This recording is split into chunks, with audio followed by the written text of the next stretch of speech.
Let's talk about your retirement. You responsibly save for decades. Your investments help the real economy of this country grow, and as a reward, you eventually reap the benefits of that economic growth in the form of a prosperous retirement. Wonderful theory. When we look not at paper wealth, not at stock or real estate bubbles, but the real U.S. economy, then over the last 50 years, economic growth has averaged about 2% per year per person after adjusting for inflation. Now, here's a fascinating coincidence.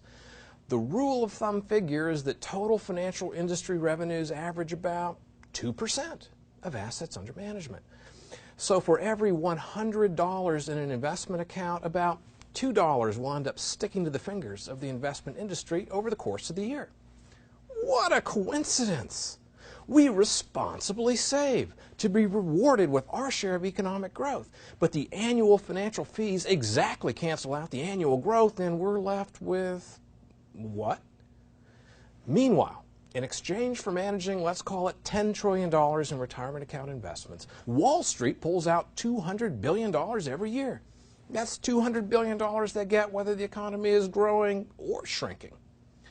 Now, logically, this would lead to a situation where tens of millions of retirement investors wait patiently for the wealth that has been promised to them but never quite arrives, while in the meantime, every year, a relatively small group of people enjoy extraordinarily good incomes on Wall Street.